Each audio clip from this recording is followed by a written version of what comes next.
ब्रह्मदेवांनी सृष्टीची निर्मिती केली तो आपल्या वर्षाचा पहिला दिवस म्हणजे गुढीपाडवा होय. चैत्र महिन्याचा पहिला दिवस म्हणजे गुढीपाडवा. रावणावर विजय मिळवून प्रभू रामचंद्र अयोध्येत पोहोचले तो दिवस म्हणजे सुद्धा गुढीपाडवा. शालिवाहन राजांनी आपलं शकसंवत्सर सुरू केलं तो दिवस म्हणजे गुढीपाडवा. बळीराजा आपल्या प्रिय नगरजनांना पाताळातून भेटायला येतो त्यावेळी आनंदाने त्याच्या स्वागतासाठी नगरजन गुढ्या उभारतात अशी कथा आहे. अशी ही गुढीची परंपरा आपल्याकडे फार जुनी आहे. पुढे छत्रपती शिवाजी महाराजांनी गुढीपाडवा हा सण साजरा करण्यास सुरुवात केली. गुढी उभारण्याची प्रथा ही शिवरायांची संकल्पना होती. विजयादशमीला बाहेर पडलेली सेना विजय मिळवून परत येत असे, म्हणून त्या काळी विजयोत्सव साजरा करण्यासाठी घरोघरी भगव्या झेंड्याच्या गुढी उभारल्या जात असत. पुढे याच गुढीपाडव्याला सणाचं महत्त्व आलं आणि गुढीला पैठण्या, शालू आणि अशा भरझरी साड्यांनी सजवलं जाऊ लागलं. चैत्र महिना म्हणजे वसंत ऋतूचं आगमन. वसंत ऋतू म्हणजे ऋतूंचा राजा. अवघी सृष्टी या राजाच्या स्वागताला सज्ज होते. शिशिरातील पानगळ संपून वृक्षवेली हिरवा साज परिधान करतात. थंडी संपून वातावरण उबदार होतं. कोकिळ कूजन मन प्रसन्न करतं.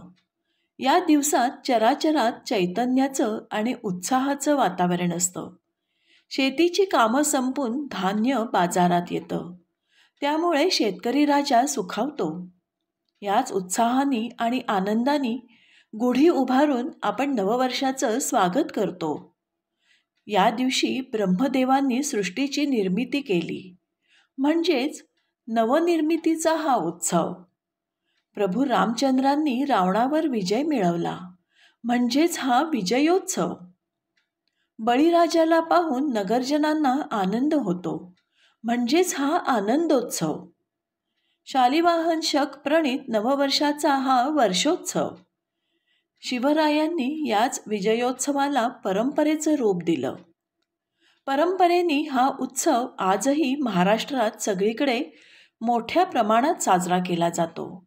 घरोघरी गुढी उभारली जाते. भक्तिभावाने तिची पूजा केली जाते.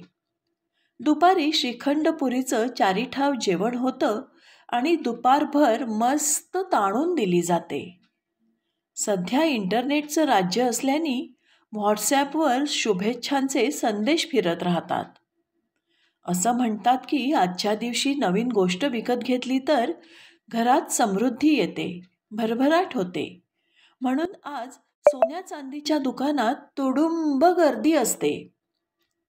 काळानुरूप काही बदल झालेत. हा सण घरात साजरा होतो तसाच आता बाहेर पण साजरा केला जातो. नववर्षाच्या स्वागतासाठी ढोल ताशाच्या गजरात पहाटे मोठी शोभायात्रा काढली जाते. मिरवणुकीच्या स्वागताला रस्त्यावर सडा रांगोळी केली जाते. सगळीकडे वातावरण अगदी प्रसन्न असतं. अनेक ठिकाणी पहाट पाडव्याचे कार्यक्रम देखील आयोजित केले जातात. ठिकठिकाणी सांस्कृतिक कार्यक्रमसुद्धा आयोजित केले जातात. परंपरेने सण साजरा केलाच पाहिजे, पण त्याचबरोबर ज्या कारणाने ही परंपरा सुरू झाली त्याचासुद्धा विचार व्हायला पाहिजे. बळीराजा, शालिवाहन राजा, रामायण किंवा अगदी शिवरायांचा काळ तसा खूप जुना झाला. पण आजच्या काळात प्रवाहाविरुद्ध जाऊन वेगळ्या गोष्टी करून आपल्या पराक्रमाची, कर्तृत्वाची गुढी उभारणारे अनेक जण आपल्याला दिसतील. ज्या काळात स्त्रियांनी शिकणं हे पाप मानलं जायचं, त्या काळात समाजप्रवाहाविरुद्ध जाऊन रमाबाई रानडे, सावित्रीबाई फुले यांनी स्त्री शिक्षणाची गुढी उभारली. तर आनंदीबाई जोशी यांनी इंग्लंडमध्ये अत्यंत हालाखीच्या परिस्थितीत वैद्यकीय शिक्षण पूर्ण करून आपल्या विद्वत्तेची आणि ध्येयपूर्तीची गुढी परदेशातही उभारली.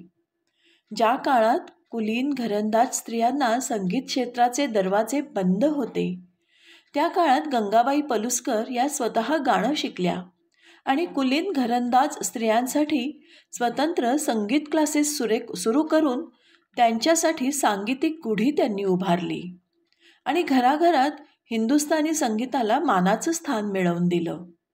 आपल्या पाल्यांनी गाणं नृत्य हे शिकावं हा आज पालकांचाच हट्ट असतो, पण त्या काळात घराघरात संगीत पोहोचवणं सोपं नव्हतं बरं का.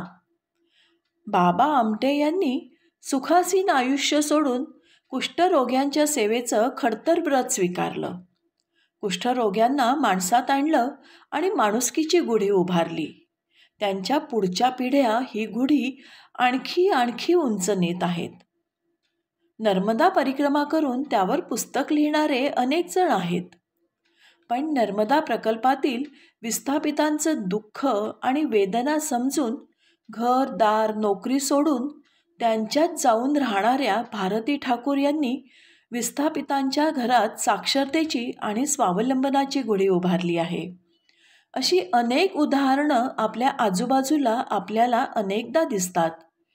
कितीतरी माणसं अशी पण असतात की जी आपलं दैनंदिन जीवन सांभाळूनही इतरांच्या जीवनात आनंदाची गुढी उभारण्याचा प्रयत्न करत असतात. या अशा अनेक लोकांमुळे गुढीपाडवा या सणाला किंवा गुढी उभारणं या परंपरेला खरा अर्थ लाभतो. जानेवारीत सुरू होणाऱ्या नववर्षाला आपण स्वतःच्या सुखसमृद्धीसाठी, आरोग्यासाठी काही ना काहीतरी संकल्प करतो.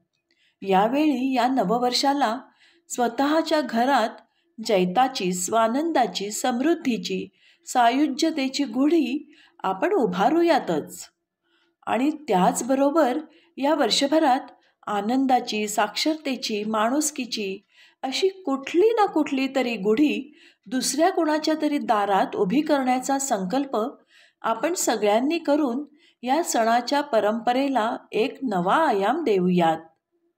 बघा, पटतंय का?